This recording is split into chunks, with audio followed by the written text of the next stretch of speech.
Assalamualaikum warahmatullahi wabarakatuh. Mari klik subscribe di channel ini dan aktifkan tanda loncengnya untuk mendapatkan update pemberitahuan di video berikutnya.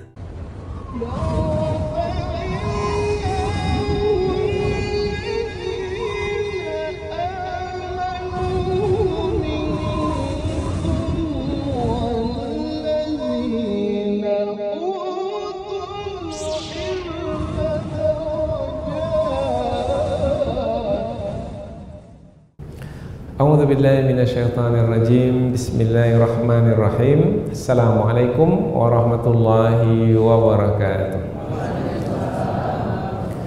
Alhamdulillahi rabbil alamin wa bihi nasta'in ala umurid dunya waddin, nasta'inuhu wa nastaghfiruh wa na'udzu billahi min syururi anfusina wa min sayyiati a'malina.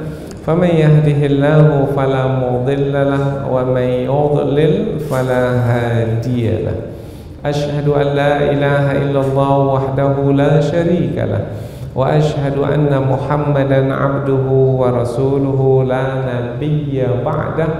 Amma ba'd, kita bersyukur kepada Allah Subhanahu wa taala yang masih melimpahkan rahmat dan nikmat-Nya. Kita bersyukur dengan mengucapkan Alhamdulillahirabbil alamin. Kemudian tidak lupa pula bersalawat kepada Rasulullah dengan mengucapkan Allahumma salli ala sayyidina Muhammad wa ala ali sayyidina Muhammad, dan bersalam kepada Rasulullah dengan mengucapkan Assalamu alayka ya Rasulullah. Alhamdulillah kita dapat kembali meneruskan pengajian tafsir ayat-ayat suci Al-Quran yang insya Allah kita akan teruskan kepada ayat yang ke-39, 40, 41 dan 42 dari surah Yusuf, yaitu 4 ayat dari ayat 39 sampai ayat 42, yaitu masih lagi tentang kisah Nabi Yusuf alaihi salam, tetapi lebih khusus menerangkan tentang kisah Nabi Yusuf dalam penjara. Dan lebih khususnya lagi adalah tentang apa yang dilakukan oleh Nabi Yusuf di dalam penjara adalah berdakwah kepada dua orang yang juga berada di dalam penjara bersama dengan Nabi Yusuf alaihissalam. Kedua-duanya adalah pemuda, yaitu anak-anak muda yang kedua-duanya bermimpi. Yang sudah kita terangkan sebelum ini, yaitu salah seorang di antara mereka bermimpi bahwasanya di dalam mimpinya itu ia melihat bahwasanya dirinya memeras anggur. Kemudian yang satu lagi bermimpi, dalam mimpi itu ia melihat dirinya membawa roti di atas kepala, kemudian ada burung yang memakan sebahagian dari roti itu. Maka kedua orang tersebut datang menghadap Nabi Yusuf alaihi salam, meminta kepada Nabi Yusuf supaya mentakbirkan apa makna dari mimpi itu. Karena mereka mengetahui bahwasanya Nabi Yusuf alaihissalam diberi karunia oleh Allah Subhanahu wa taala mampu mentakbirkan mimpi, dan Nabi Yusuf adalah orang yang selalu memberikan bantuan kepada orang lain di dalam penjara. Maka mereka mengatakan kepada Nabi Yusuf, nah, beritahukan kepada kami takbir mimpi wahai Yusuf, yang mana kamu termasuk ke dalam golongan orang-orang yang berbuat baik. Nah, Nabi Yusuf alaihi salam karena melihat kedua sahabatnya yang dalam penjara itu berharap kepadanya, maka Nabi Yusuf juga berharap kepada mereka berdua. Tetapi harapan seorang Rasul, harapan seorang yang diutus oleh Allah Subhanahu wa taala untuk menyampaikan kebenaran, maka Nabi Yusuf alaihi salam menggunakan kesempatan kesempatan ketika dua orang sahabatnya itu berharap kepadanya untuk menyampaikan dakwah kepada dua orang yang sama-sama di dalam penjara, yaitu Nabi Yusuf alaihi salam menyampaikan pesan dakwah. Yang paling penting yang disampaikan oleh Nabi Yusuf adalah pesan mentauhidkan Allah Subhanahu wa taala. Jangan sekali-kali menyembah selain Allah. Pada masa itu di Mesir, penduduk negeri Mesir dari raja sampai kepada rakyat jelata, mereka menyembah berhala. Dan jumlah berhala di negeri Mesir yang disembah sampai berjumlah lebih dari 30 macam berhala. Nah, jadi pada masa itu penduduk negeri Mesir menyekutukan Allah Subhanahu wa taala, maka ketika ada dua orang yang bersama-sama di dalam penjara, maka Nabi Yusuf mengambil peluang untuk mendakwahi mereka berdua supaya meninggalkan kepercayaan syirik, yaitu menyembah selain Allah, berpindah kepada mentauhidkan Allah Subhanahu wa taala. Yang kedua, pesan dakwah Nabi Yusuf alaihissalam kepada mereka berdua, apabila mereka sudah beriman kepada Allah, kemudian menjalankan perintah Allah, hendaklah menjalankan perintah Allah dengan ikhlas. Jadi dua, mentauhidkan Allah dan ikhlas. Ikhlas yaitu semata-mata yang dilakukan adalah karena beribadah kepada Allah untuk mengharapkan redha Allah Subhanahu wa taala, sebagai membuktikan keimanan kepada Allah. Nah, dua itu pesan dakwah yang disampaikan oleh Nabi Yusuf.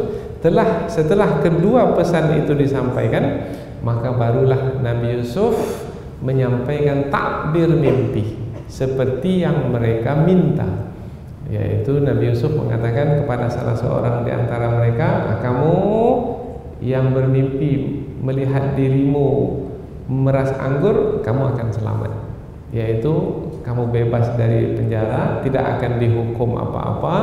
Kemudian lebih dari itu, yaitu kamu diambil oleh raja sebagai pekerja di istana, memberi minuman untuk raja. Kemudian yang satu lagi, kamu pula, tapi Nabi Yusuf alaihissalam tidak memberitahukan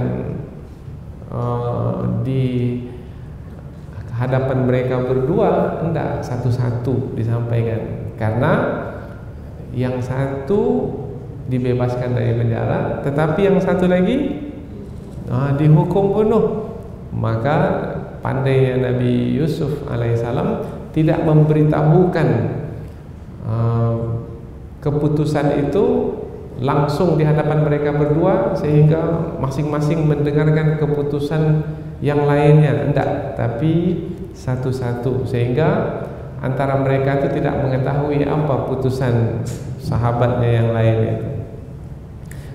Kepada yang melihat dirinya itu membawa roti, dan roti yang dibawa di kepala itu dimakan oleh burung, maka Nabi Yusuf mengatakan, kamu akan dihukum bunuh. Kemudian kamu di tiang gantungan, setelah dibunuh nanti sebahagian dari kepalamu akan dimakan oleh burung. Itulah dia dua takbir mimpi yang Allah ajarkan kepadaku dan aku sampaikan kepadamu. Seperti apa yang dilihat di dalam mimpi, seperti itu nanti yang akan berlaku. Pada waktu itu belum lagi berlaku, karena baru menyampaikan takbir mimpi. Nah, setelah ditakbirkan, maka berlakulah seperti yang disebutkan oleh Nabi Yusuf alaihi salam. Kemudian kepada yang selamat itu Nabi Yusuf sempat berpesan, kamu selamat, kamu nanti akan kembali ke istana, memberi minum raja seperti yang sebelumnya, dan kamu dekat dengan raja, selalu setiap hari bertemu dengan raja, jangan lupa menyebut tentang saya kepada raja. Ceritakanlah bahwa saya seperti yang kamu ketahui, bahwasanya dalam penjara ini seperti apa sifatku, kemudian apa yang aku lakukan dalam penjara ini, kemudian aku mentakbirkan mimpimu. Nah, ceritalah kepada raja bahwasanya aku pernah bersama denganmu dalam penjara, supaya raja itu ingat bahwasanya saya yang dipenjarakan masih lagi di dalam penjara, padahal saya yang dipenjarakan tidak melakukan kesalahan apa-apa. Nah, itu pesan dari Nabi Yusuf alaihissalam. Ingat ya, kalau sudah selamat nanti ingat saya dalam penjara ya. Nah, kira-kira begitulah. Nah, rupanya setelah kawan itu selamat, kembali ke istana, setiap hari bersama dengan raja, tak teringat Nabi Yusuf yang mendekam dalam penjara. Tak teringat. Macam mana tak teringat ya? Ya, karena tidak memperhatikan. Kalau sudah tidak memperhatikan, menjadi lalai. Lalai, maka akan disibukkan dengan pekerjaan di istana, lupa sahabat yang dahulu di dalam penjara. Kapan baru ingat kembali Nabi Yusuf yang di dalam penjara itu? Setelah raja bermimpi, kemudian raja mencari-cari siapa yang bisa mentakbirkan mimpi, barulah teringat, oh ada, saya punya sahabat dalam penjara yang pandai mentakbirkan mimpi. Ketika itu baru ingat Nabi Yusuf. Maka disebut dalam ayat yang kita pelajari ini bahwasanya syaitan telah melupakan orang yang selamat itu. Syaitan membuat orang yang selamat itu lupa kepada Nabi Yusuf yang dalam penjara, sehingga ada di antara ulama tafsir menyebutkan karena lupa itu maka Nabi Yusuf mendekam dalam penjara 7 tahun lagi lamanya, selepas sebelumnya dikatakan sudah 5 tahun.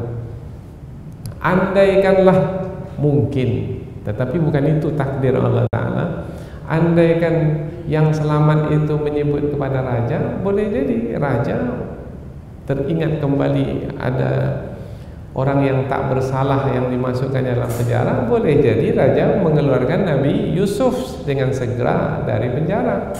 Tetapi Allah takdirkan pula syaitan melupakan orang yang selamat itu, sehingga Nabi Yusuf menjadi lebih lama di dalam penjara. Tetapi tak ada yang kebetulan.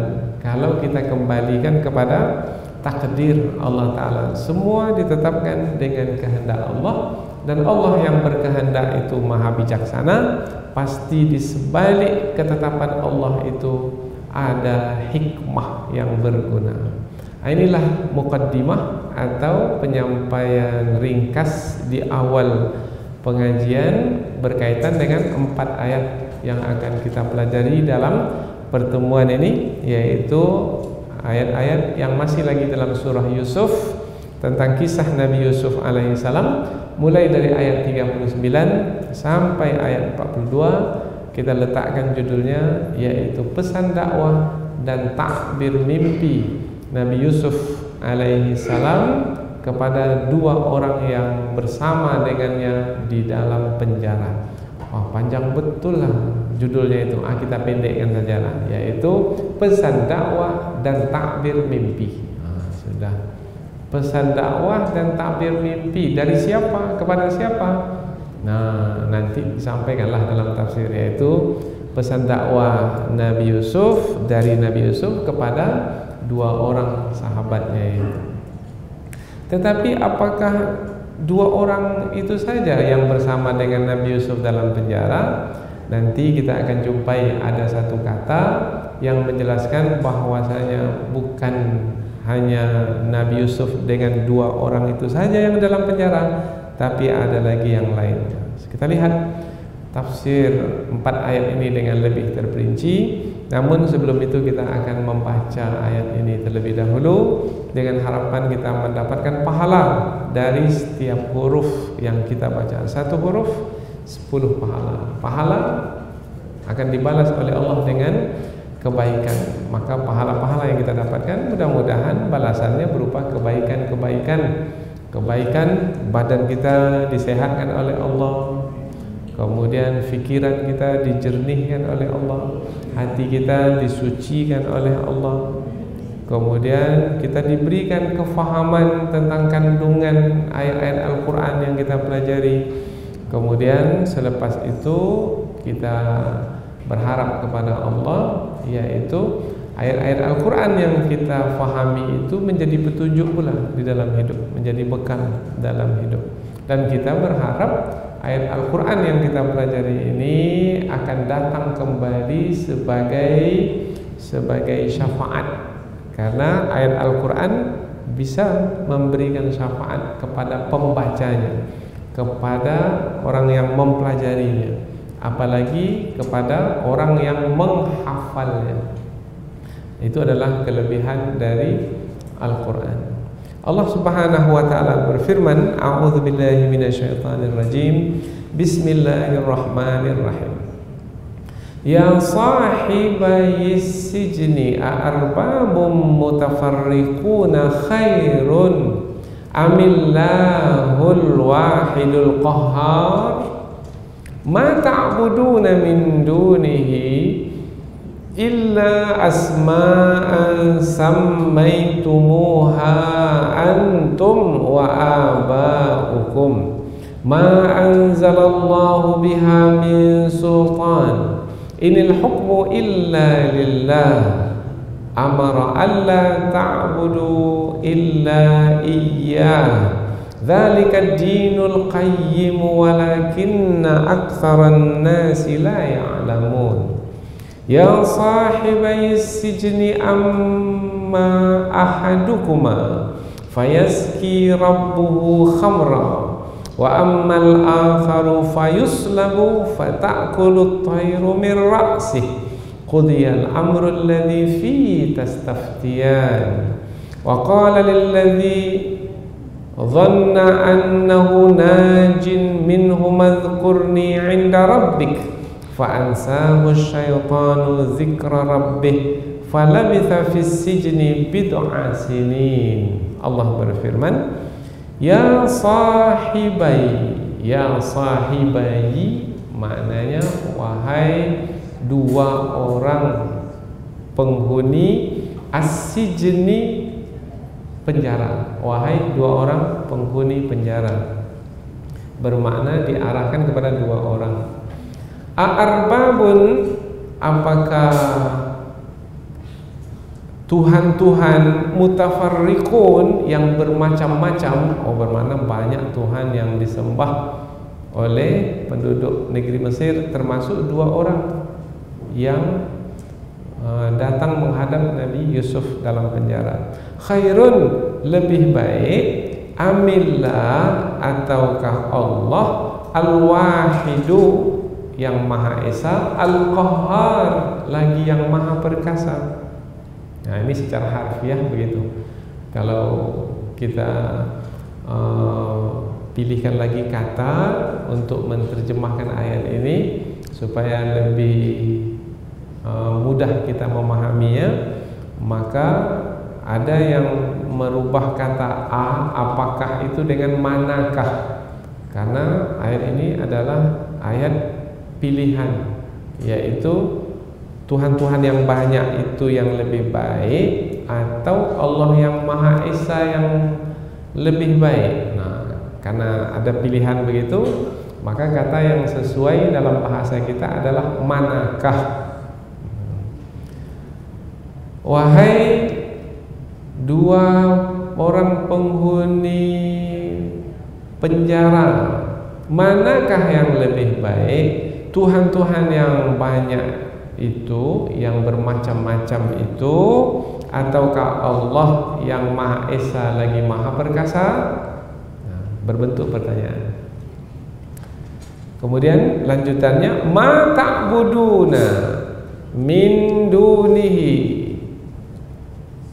tidaklah yang kamu sembah dari selain Allah, yaitu seperti berhala, illa kecuali asma'an, nama-nama sammaitumuha yang kamu berikan, yaitu yang kamu ada-adakan dalam pemberian. Antum, kamu yang memberi nama-nama itu, wa aba'ukum, dan bapakmu. Ya, jadi berhala-berhala yang mereka sembah itu diberi-beri nama. Sama seperti yang disembah di kota Mekah, ada yang memberi nama berhala itu namanya Lata, ada Uzza, ada Manata. Di negeri Mesir pun juga begitu. Ada juga nama-nama untuk berhala-berhala yang mereka sembah. Yang memilihkan nama itu adalah mereka sendiri dan bapak-bapak mereka. Ma anzalallah, tidaklah Allah Subhanahu wa taala telah menurunkan biha, yaitu dalam penamaan berhala dan penyembahan berhala itu, min sultan, dari bukti-bukti atau keterangan-keterangan yang jelas. Tidak ada keterangan yang jelas atau dalil atau bukti yang turun dari Allah Subhanahu wa taala sebagai membenarkan penyembahan berhala, itu tidak ada.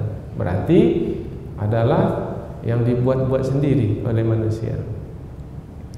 Inil hukmu, tidaklah keputusan itu, illa kecuali lillah, kepunyaan Allah. Yang menetapkan sesuatu dalam akidah, dalam ibadah hanyalah Allah. Manusia tak berhak untuk menetapkan yang berkaitan dengan kepercayaan, berkaitan dengan keimanan. Amara, Allah Subhanahu wa taala memerintahkan, alla ta'budu, janganlah kamu beribadah, illa kecuali iyahu, kepadanya. Dzalika, itulah dia, ad-dinu, agama, al-qayyim, yang lurus. Walakinna, akan tetapi, aktsaran nas, kebanyakan manusia, la ya'lamun, tidak mengetahui. Kita ulang lagi.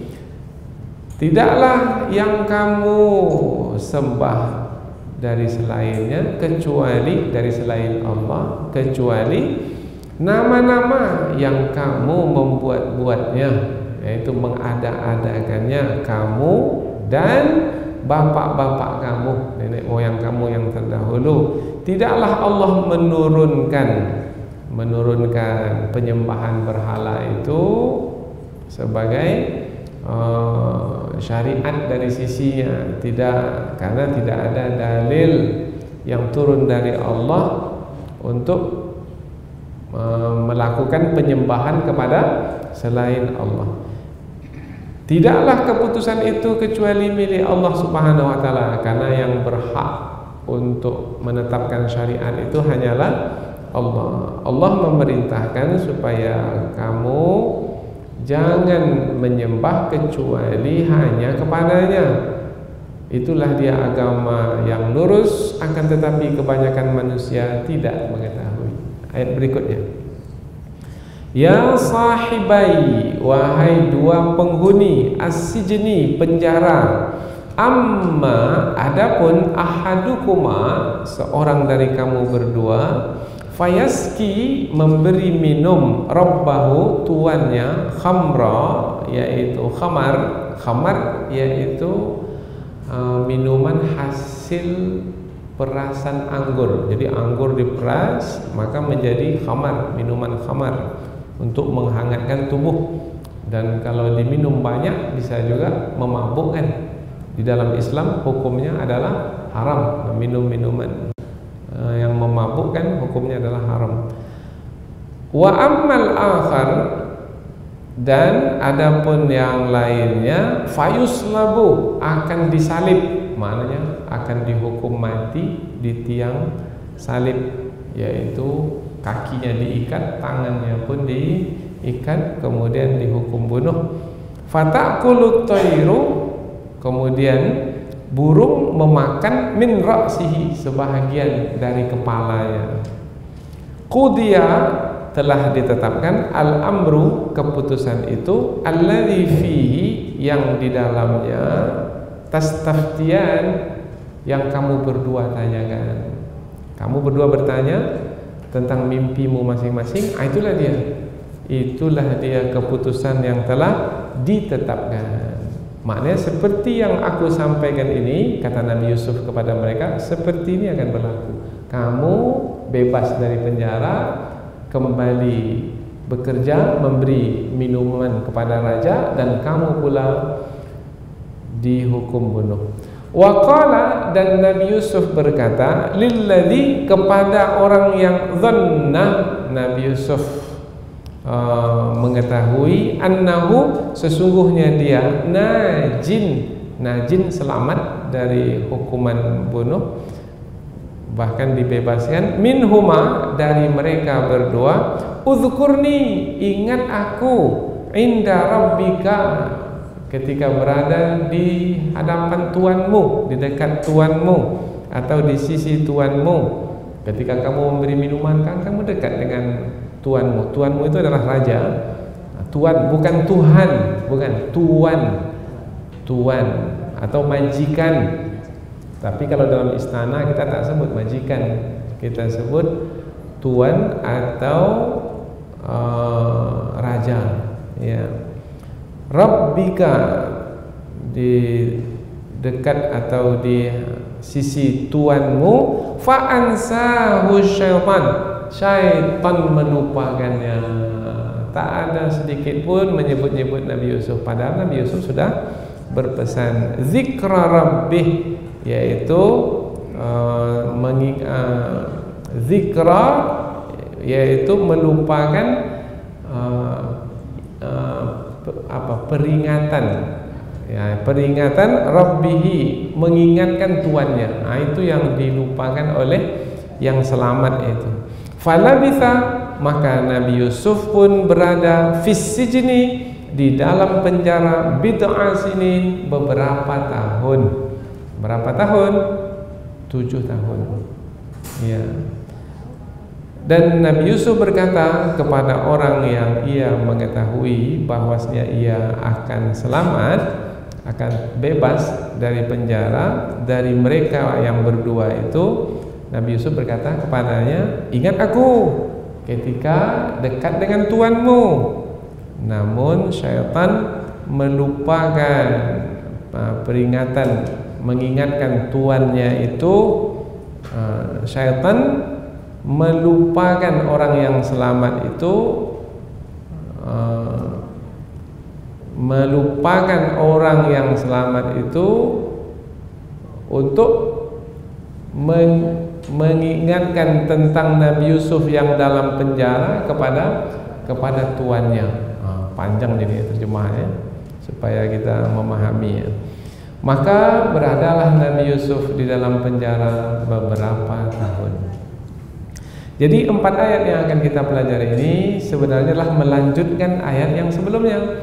Ayat yang sebelumnya telah diterangkan bahwasanya Nabi Yusuf masuk dalam penjara, kemudian setelah berada dalam penjara, ada pula 2 orang anak muda masuk pula ke dalam penjara, yang 2 orang itu bermimpi. Kemudian mereka berdua datang menghadap Nabi Yusuf, menyampaikan apa yang ia lihat, apa yang masing-masing mereka melihat di dalam mimpi, dengan harapan Nabi Yusuf mentakdirkannya. Karena mereka gelisah, apalah agaknya makna dari mimpi itu. Nah, ketika mereka mengetahui Nabi Yusuf pandai mentakbirkan mimpi, maka mereka datang menghadap kepada Nabi Yusuf. Nah, Nabi Yusuf alaihi salam pula, ketika ada orang yang datang menghadapnya, berharap belas kasihannya, yaitu Nabi Yusuf alaihi salam menggunakan kesempatan itu untuk berdakwah kepada mereka berdua. Tidak langsung-langsung Nabi Yusuf menyampaikan takbir mimpi, ditangguhkan, yaitu ditangguhkan, tidak cepat, tidak segera menjawabnya, tetapi dilambatkan karena Nabi Yusuf alaihissalam ingin menggunakan peluang yang ada itu untuk berdakwah kepada kedua orang yang bertanya itu. Maka Nabi Yusuf menyampaikan pesan dakwah, yaitu pesan mentauhidkan Allah dan ikhlas beribadah kepada Allah. Kemudian pesan Nabi Yusuf alaihissalam kepada yang selamat supaya mengingatnya, supaya Nabi Yusuf alaihissalam dapat keluar dari penjara dan bisa melakukan banyak kebaikan di luar penjara.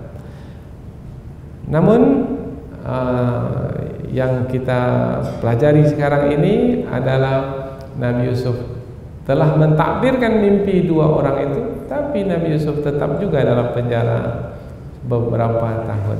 Semua yang berlaku itu pasti ada hikmah di sebaliknya, karena yang menetapkannya adalah Allah yang telah merencanakan yang terbaik untuk Nabi Yusuf. Nah, tapi kadang-kadang manusia tidak memahami makna yang terbaik itu karena memahaminya dari dirinya sendiri, apalagi memandangnya dari apa yang dikehendaki oleh hawa nafsunya. Andaikan mau mengembalikannya kepada Allah, Allah yang maha bijaksana, meyakini bahwasanya yang maha bijaksana adalah yang memperjalankan hidupnya, maka pasti apa yang ia jalani dalam hidup itu semuanya adalah yang terbaik. Yang ia pandang buruk pun itu adalah yang terbaik. Jadi hendaknya seseorang itu rela apapun yang menimpanya. Kemudian kalau berat rasanya musibah yang menimpa itu sabar, karena pasti di balik ketetapan Allah itu ada yang bermanfaat, ada hikmah, yaitu maslahat. Maka yang diminta dari kita adalah berserah diri kepada Allah Subhanahu wa taala. Baik, kita pindah ke tafsir ayat, yaitu penjelasan yang lebih panjang dari ayat, dengan harapan kita akan lebih dekat lagi dengan kandungan ayat. Karena ayat ini mengandungi banyak sekali nilai, tapi boleh jadi kita tidak mendapatkan semuanya karena waktu yang terbatas, atau yang kedua tidak mendapatkan semua kandungan ayat itu disebabkan karena kemampuan kita yang tidak seberapa. Umpamanya lautan itu dalam, lautan itu luas, apakah mampu kita menyelami semua dasar laut itu? Tidak, karena kita punya kemampuan terbatas. Paling-paling hanya sebahagian saja yang mampu kita selami. Begitu jugalah dalamnya kandungan ayat Al-Quran, begitu dalam, kita tidak dapat menyelami semuanya. Maka kita jumpai ada ulama tafsir ini menyampaikan sesuatu dari ayat yang difahami. Ada lagi ulama tafsir yang lain menyampaikan lain dari yang disampaikan oleh ulama tafsir yang lain. Sehingga bila kita kumpulkan umpamanya 20 buku tafsir dan masing-masing menyampaikan yang berbeda dari yang lain, itu menunjukkan bahwasanya kandungan ayat Al-Quran itu sangat kaya sekali. Dan Allah telah bagi-bagikan ilmu itu kepada banyak manusia, sehingga ada yang mendapatkan yang berbeda dari yang lain. Maka andaikan kita mampu menghimpunkan semua yang didapat oleh para ulama tafsir itu, tentu ini adalah suatu khazanah keilmuan yang luar biasa yang kita dapatkan pada hari ini. Banyak buku-buku tafsir yang sudah ada, yaitu yang bisa kita koleksi sekarang dengan mudah, yaitu dengan mendownloadnya, yaitu lebih dari 120 kitab tafsir. Tinggal membaca saja lagi. Tapi kebanyakannya berbahasa Arab lah. Maka rugilah yang tidak bisa berbahasa Arab. Yang tak bisa berbahasa Arab, nanti aja lah, setelah diterjemahkan nanti baru. Itu kalau diterjemahkan. Dan banyak buku tafsir itu yang tidak diterjemahkan atau masih belum lagi terjemahkan. Dan kalaupun diterjemahkan, tidak senikmat menikmatinya dengan bahasa aslinya, bahasa Arab. Maka belajarlah bahasa Arab. Belum terlambat. Bagi yang sudah berumur 70 tahun, belum terlambat untuk belajar bahasa Arab. Ya, bisa apabila Allah berkehendak bisa. Apa yang tak bisa? Nah, yang penting kitanya sekarang ini berusaha. Ayat 39. Ya sahibai sijni a'arbabun mutafarriquna khairun amillahul wahidul qahar. Ini dia pesan dakwah, isinya tauhid kepada dua orang yang datang menghadap Nabi Yusuf alaihissalam di dalam penjara, yang kedua-duanya bermimpi, yang keinginan mereka sebenarnya minta takbir mimpi, tapi Nabi Yusuf tak segera memberikan takbir mimpi. Nabi Yusuf mendakwahi mereka karena Nabi Yusuf menggunakan kesempatan itu untuk berdakwah, karena seorang pejuang dakwah selalu berpikir untuk berdakwah dimanapun, kapanpun, dalam keadaan seperti apapun. Seperti Nabi Yusuf alaihissalam menyampaikan dakwah tapi dalam bentuk pertanyaan. Maka pertanyaan di sini istifham, namanya istifham takriri, yaitu bentuk pertanyaan tapi isinya adalah penegasan, bukan untuk dijawab oleh dua orang penghuni penjara itu, enggak. Karena jawaban itu sudah jelas. Mana yang lebih baik? Tuhan-Tuhan yang tidak mendengar, tidak melihat, yang tidak mampu menolong, menolak mudarat, mana yang lebih baik? Tuhan-Tuhan yang seperti itu atau Tuhan yaitu Allah yang Maha Esa, lagi Maha Perkasa, yang memiliki kehendak, yang memiliki kuasa, dan yang memberikan manfaat, yang mampu menolak mudarat, yang mana? Maka setiap orang yang berakal pastilah akan menjawab, ya yang berkuasa itu, yang perkasa itu yang lebih baik. Nah, ayat ini berbentuk pertanyaan, tujuannya bukan untuk dijawab, tapi tujuannya untuk apa? Adalah untuk menegaskan, penegasan. Karena semua orang dah tahu jawabannya, yaitu Allah Subhanahu wa taala adalah yang lebih baik. Bukan bermakna berhala itu baik juga. Enggak, bukan begitu maknanya. Maknanya di sini adalah Nabi Yusuf alaihissalam menyampaikan dalam bentuk pilihan, pilih yang mana? Tujuannya sebenarnya adalah tidak ada pilihan, satu-satu pilihan, karena yang satu lagi itu bukanlah yang semestinya dipilih, tidak patut untuk dipilih, karena dilarang untuk dipilih. Karena apabila memilih juga, yaitu memilih berhala sebagai Tuhan, maka telah menyekutukan Allah Subhanahu wa taala. Jadi penyampaian dalam bentuk pertanyaan tujuannya adalah untuk penegasan, menegaskan bahwasanya Tuhan yang sebenarnya adalah Tuhan yang Maha Esa, Al-Wahid, Al-Wahid yang Maha Esa, kemudian Al-Qahhar yang Maha Perkasa. Perkasa maknanya tidak bisa dikalahkan. Kalau masih bisa dikalahkan, itu bukan perkasa namanya. Petinju yang perkasa. Kapan disebut petinju itu perkasa? Kalau tak bisa dikalahkan. Kalau masih bisa dikalahkan, oh tak perkasa, dia masih bisa dikalahkan. Allah Subhanahu wa taala tidak bisa dikalahkan oleh siapapun. Tidak ada siapapun yang mampu mengalahkan Allah, karena Allah Maha berkuasa atas segala sesuatu. Mereka selain Allah memiliki kehendak, Allah juga memiliki kehendak, tetapi kehendak Allah di atas kehendak mereka.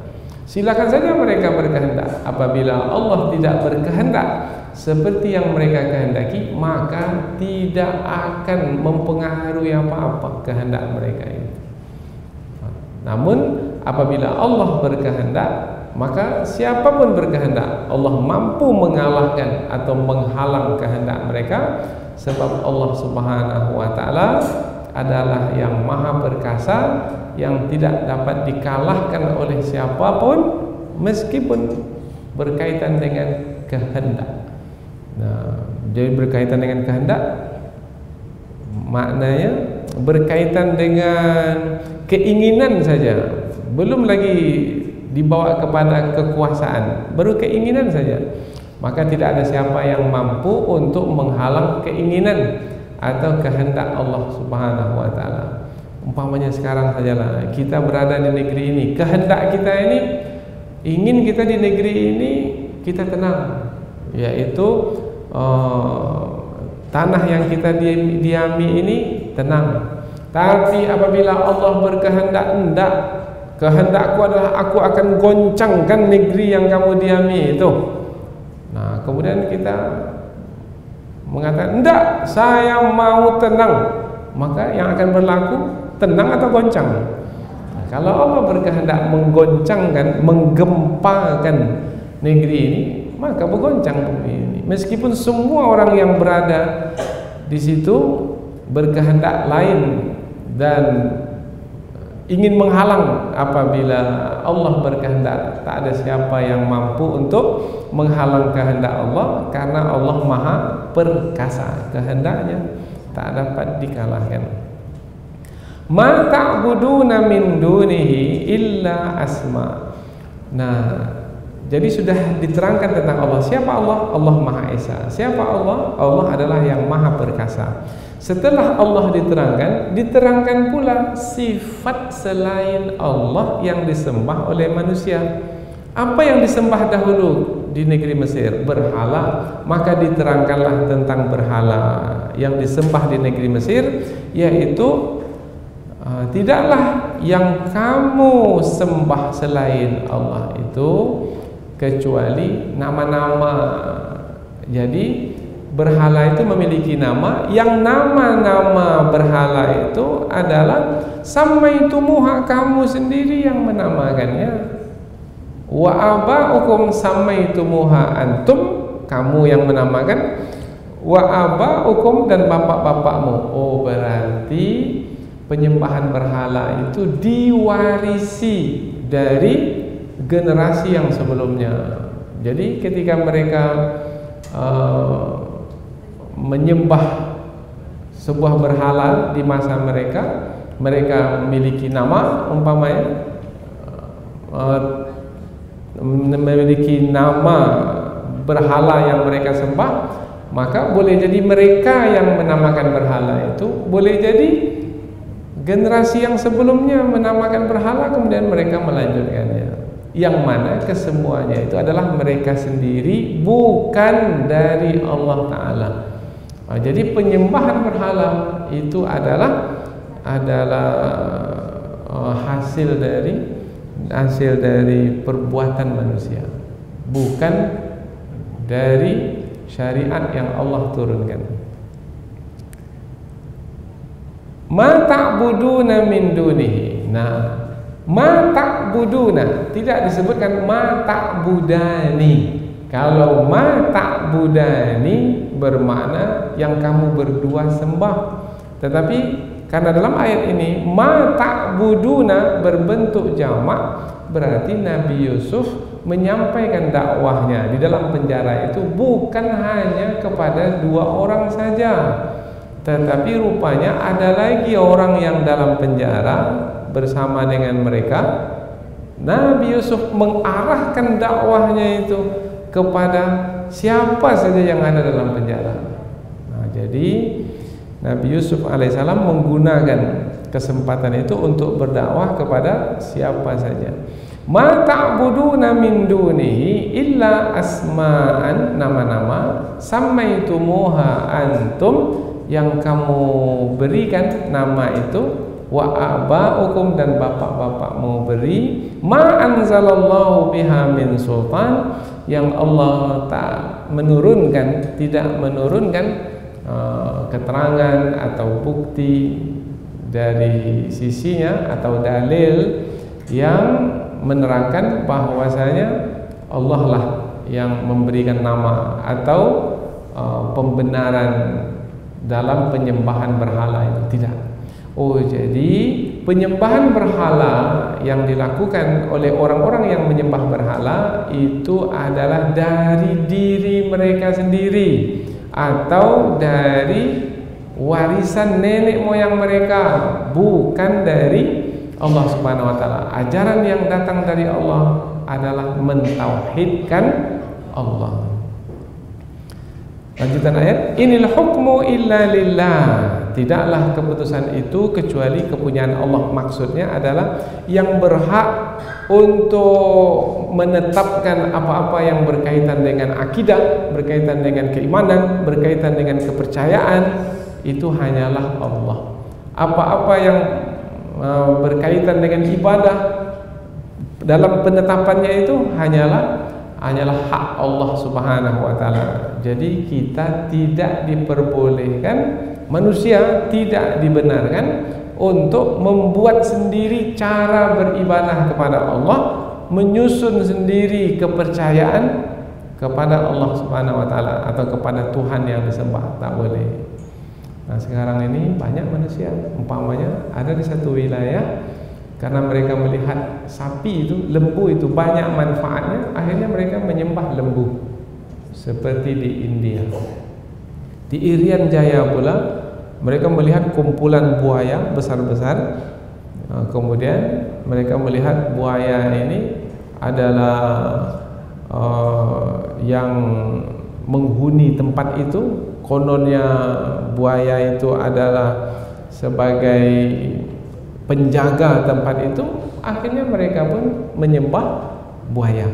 Nah, ini adalah manusia itu sendiri yang menetapkan kepercayaan itu. Nah, di dalam kepercayaan tidak boleh manusia yang menetapkannya. Kepercayaan itu yang menetapkannya adalah Allah Subhanahu wa taala. Ini yang dimaksudkan dengan inil hukmu illa lillah. Tidaklah keputusan itu kecuali kepunyaan Allah Subhanahu wa taala. Setelah berkaitan dengan mentauhidkan Allah, kepercayaan, maka berikutnya Nabi Yusuf dalam pesannya menyampaikan supaya beribadah dengan ikhlas. Amara, Allah memerintahkan Allah ta'budu illa iyyahu. Janganlah kamu beribadah kecuali hanya kepadanya. Hanya kepadanya bermakna itu adalah ikhlas. Siapa yang beribadah kepada Allah dalam waktu yang sama juga ditujukan kepada selain Allah, itu namanya syirik. Syirik.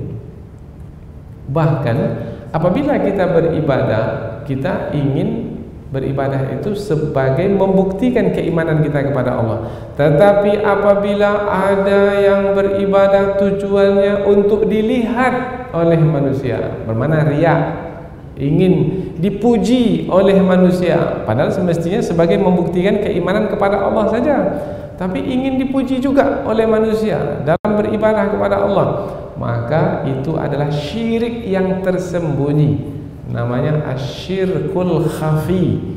Nah, yang syirik yang tersembunyi itu tak ada pahalanya, jadi penat ajalah dapat. Solat capek ajalah yang dapat. Puasa berapa banyak orang yang berpuasa, tidak yang dia dapatkan dari puasanya kecuali lapar, kecuali haus. Apa sebab? Sebabnya dia berpuasa bukan karena Allah, tapi karena ingin dipuji oleh manusia.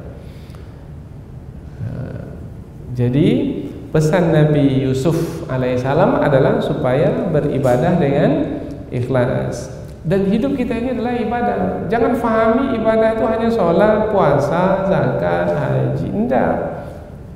Apa saja yang kita lakukan karena keimanan kita kepada Allah, maka akan bernilai ibadah. Maka pastikan ikhlas karena Allah. Nah, sekarang ini kita pergi ke majelis ilmu, menuntut ilmu.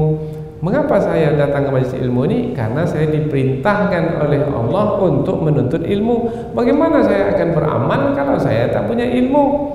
Takkan mungkin amal saya benar kalau saya tidak punya ilmu. Maka saya datang ke majelis ilmu ini karena saya ingin beramal dengan benar. Dan ini adalah yang diperintahkan Allah. Saya hadir ini karena Allah. Itu berarti karena keimanan, ikhlas. Mengapa datang majelis ilmu ini? Sahabat saya datang ke rumah saya, disinggahinya saya, maka diajaknya saya ke sini. Kalau saya tak datang, maka Tak senang pula saya menghampakan harapan saya. Dia udah susah-susah mengajak saya. Tak apalah, untuk menyenangkan hatinya maka saya ikut dialah ke majlis ilmu ini. Itu tidak ikhlas. Itu karena kemaslahatan berkaitan dengan kawan yang mengajaknya. Itu tidak karena keimanan kepada Allah Subhanahu wa taala. Ada yang seperti itu menuntut ilmu. Mengapa menuntut ilmu? Supaya saya dapat banyak pengetahuan. Setelah pengetahuan saya banyak, saya akan berdiskusi dengan kawan sehingga saya terus yang menang. Dia tak bisa menjawab apa-apa karena saya memiliki alasan yang banyak. Bermakna dia menuntut ilmu untuk menang dalam berdiskusi. Itu tidak ikhlas karena Allah. Itu untuk kesombongan, itu lebih tercela lagi. Itu salah niat. Siapa yang punya niat seperti itu cepat perbaiki. Kalau tidak, sia-sia, penat aja yang dapat. Walakinna dzalika dinul qayyim walakinna aktsaran nasi la ya'lamun. Itulah dia agama yang benar. Agama yang benar itu agama yang didasarkan kepada mentauhidkan Allah. Agama yang benar itu adalah agama di dalam mentauhidkan Allah dibuktikan dengan amal ikhlas karena Allah. Itulah dia agama yang lurus, yaitu agama yang menyampaikan kepada ridha Allah. Walakinna aktsaran nasi la ya'lamun, akan tapi kebanyakan manusia tidak mengetahui yang ini, yaitu agama itu mentauhidkan Allah. Banyak manusia yang tak tahu. Kemudian yang kedua, di dalam mentauhidkan Allah buktikan dengan beribadah dengan ikhlas. Nah, banyak manusia yang beribadah tetapi tidak karena Allah, tidak karena keimanan kepada Allah. Ada yang berhijrah ke Madinah karena ingin mendapatkan kekayaan di Madinah. Karena wanita yang ingin dia nikahi sudah berhijrah ke Madinah, maka dia pergi ke Madinah itu bukan karena membuktikan keimanan. Karena kalau tak pergi ke Madinah, nanti wanita itu akan diambil oleh orang lain. Maka daripada kedahuluan oleh orang lain, maka dia pun pergi pula ke Madinah untuk menikahi wanita itu. Tujuannya untuk menikahi wanita itu, maka dia tidak ikhlas. Maka di dalam hadis Nabi, innamal a'malu binniyat, amal itu bergantung pada niat. Niat yang ikhlas, amalnya diterima. Faman kanat hijratuhu ilallahi wa rasulih, siapa yang hijrahnya karena Allah dan Rasul, fahijratuhu ilallahi wa rasulih, maka hijrahnya kepada Allah dan Rasul. Hijrahnya itu diterima. Amalnya berupa hijrah, berpindah dari Mekah ke Madinah itu diterima karena ikhlas karena Allah dan Rasulnya. Tapi dua lagi, faman kanat hijratuhu ila dunya yusibuha, kalau hijrahnya itu karena ingin mendapatkan dunia, au imra'atin yankihuha, atau hijrahnya itu karena ingin menikahi wanita, fahijratuhu ila ma hajara ilai, maka hijrahnya itu adalah seperti yang dia inginkan. Dapat dia keuntungan dunia, tapi tak dapat pahala, tak dapat kebaikan di akhirat. Ingin menikahi wanita, mungkin dia akan dapat menikahi wanita itu, tetapi dia tak dapat pahala karena niatnya tidak ikhlas. Yaitu bergantungnya amal itu diterima atau tidak bergantung kepada keikhlasan. Maka niat di dalam hati mesti dipastikan ikhlas semata-mata karena Allah. Guru yang mengajar ikhlas, murid yang belajar ikhlas, semua ikhlas. Suami mencari rezeki ikhlas, istri bekerja di rumah mendampingi suami ikhlas, semua mesti ikhlas. Tidak ikhlas, sia-sialah hidup. Ya sahibai sijni, ini masih dari Nabi Yusuf alaihissalam, dan isinya ini setelah dakwah, pesan dakwah ini isinya takbir, mimpi.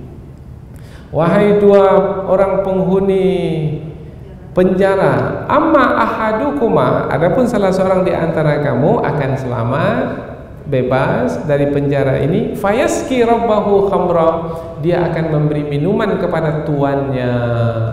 yaitu minuman khamar di istana. Dia akan bekerja di istana menjadi dekat dengan raja karena memberi minuman raja setiap hari. Itu yang pertama. Kemudian Nabi Yusuf menyampaikan pula takbir mimpi kepada yang kedua. Wa ammal akhar, dan adapun yang lainnya, karena berdua bermakna yang satu lagi. Fayuslab, maka dia akan disalib. Yuslab, yuslabu, disalib di tiang hukuman, dan hukumannya adalah hukuman bunuh. Kalau disebut disalib berarti dia akan ditegakkan di satu tiang besar, tangannya diikat, kakinya diikat, kemudian dia dihukum bunuh, kemudian dia mati dan dibiarkan di situ. Fa ta'kulu tayru min ra'sih, kemudian burung akan memakan sebahagian dari kepalanya. Diberitahukan kepada orang itu. Ada manfaatnya tidak takbir mimpi seperti itu kepada orang yang akan dihukum bunuh itu? Adalah. Apa manfaatnya? Dia akan cepat bertaubat. Maka dia apabila mendapat kesempatan untuk bertaubat, sungguh-sungguh taubatnya diterima, kemudian dia dihukum bunuh, dia mati dalam keadaan, apabila taubat diterima, dalam keadaan bersih, suci. Karena orang yang bertaubat, taubatnya diterima, maka keadaannya sama seperti ia dilahirkan oleh ibunya. Kayaumin waladathu ummuh. Beruntung. Jadi jangan difahami yang beruntung itu adalah yang bebas dari penjara saja, enggak. Yang dihukum bunuh itu kalau dia bertaubat kepada Allah, dihukum bunuh, dia mati dalam keadaan tidak berdosa, itu pun juga adalah keberuntungan. Qudiyal amru alladhi fihi tastaftiyan. Sudah diputuskan perkara, yaitu tentang apa-apa yang kamu berdua tanyakan, yaitu menanyakan tentang mimpi yang mereka alami. Kemudian ayat yang ke-42. Sudah selesai, sudah takbir mimpi. Ini kembali kepada yang pertama tadi, yang selamat, yang bebas dari penjara. Nabi Yusuf berpesan, wa qala lil ladzi dhanna annahu najim minhuma, dan berkatalah Nabi Yusuf kepada yang Nabi Yusuf tahu bahwasanya dia selamat, akan selamat dari mereka yang berdua itu. Kamu wahai sahabatku selamat, nanti kamu akan bekerja di istana kembali. Uzkurni inda rabbik, ingat aku ketika berada di hadapan tuanmu, di hadapan raja. Nabi Yusuf berharap sekali. Tetapi rupanya fa'ansahu syaitan melupakan orang tersebut zikra rabbihi, yaitu untuk menyebut Nabi Yusuf di hadapan raja. Falabitha fi sijni bid'a sinin, maka Nabi Yusuf berada dalam penjara itu beberapa tahun. Ada satu penyampaian yang bagus sekali dari sebahagian ulama tafsir kita, yaitu ada yang membuat dalam bentuk pertanyaan, mengapa Nabi Yusuf alaihi salam bertambah lagi berada dalam penjara beberapa tahun? Nah, ada yang mengatakan karena Nabi Yusuf alaihi salam meminta kepada orang yang akan selamat itu. Semestinya meminta kepada siapa? Nah, itu dia. Semestinya meminta kepada Allah. Karena yang menentukan itu adalah Allah. Kalau meminta kepada Allah, apakah Allah akan melupakan hamba yang berharap kepadanya? Tidak. Tapi kalau meminta kepada manusia, manusia itu mungkin boleh jadi di depan kita mengangguk, ya akan saya sampaikan nanti bila jumpa dengan raja. Sudah jumpa dengan raja? Belum. Ketika sebelum berangkat haji, Bu, doakan saya nanti Bu ya di depan Ka'bah. Iya, saya akan doakan Ibu di depan Ka'bah. Sampai depan Ka'bah dilupakannya kita. Dia sibuk dengan doanya sendiri. Padahal kita sudah tuliskan doa itu dari kertas. Ibu itu sudah dimasukkannya ke dompetnya, tapi dia tak keluarkan juga doa itu. Dia tak melupakan. Maka bergantung kepada siapa, berharap kepada siapa, meminta kepada siapa, supaya kita tidak kecewa kepada Allah. Nah, sebenarnya salahkah meminta kepada selain Allah? Tidak salah. Karena selain Allah menjadi sebab. Karena penentu sebenarnya adalah Allah juga. Tetapi ada di antara ulama tafsir mengatakan, karena Nabi Yusuf itu seorang nabi, maka kesalahan orang yang dekat dengan Allah itu adalah, bagi orang awam itu mungkin bukanlah satu kesalahan, tapi bagi orang yang dekat dengan Allah, itu adalah kesalahan.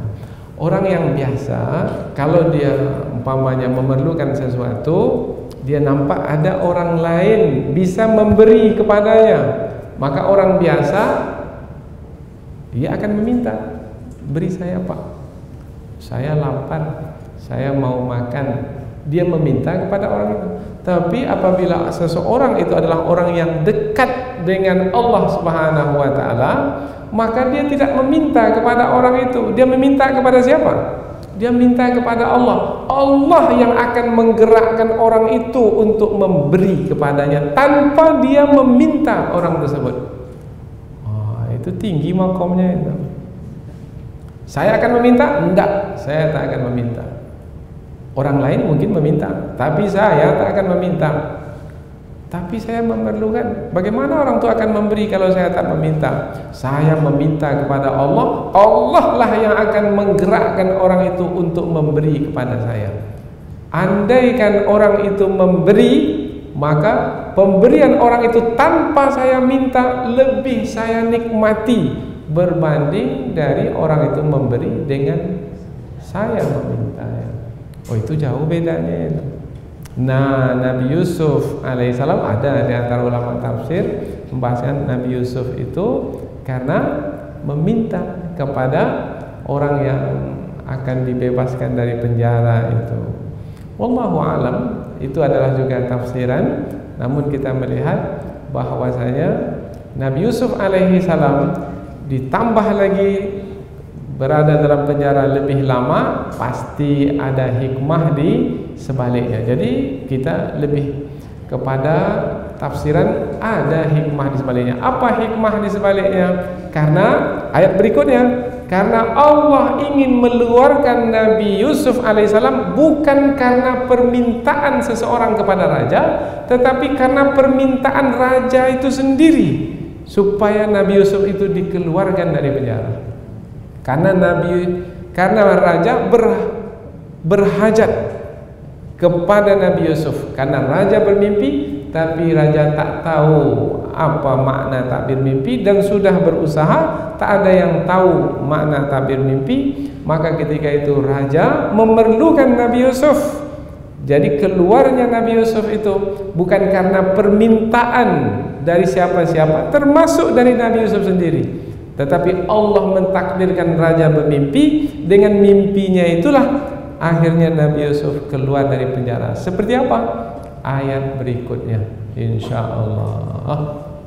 Seperti apa Allah merencanakan atau menyusun sedemikian rupa sehingga Nabi Yusuf keluar dari penjara tanpa Nabi Yusuf memintanya. Dan itu adalah marwah, yaitu harkat martabat yang sangat tinggi sekali yang Allah berikan kepada Nabi Yusuf alaihi salam. Mudah-mudahan apa yang kita pelajari ini ada manfaatnya. Subhanakallahumma wa bihamdika asyhadu an la ilaha illa anta wa astaghfiruka wa atubu ilaik. Wassalamualaikum warahmatullahi wabarakatuh.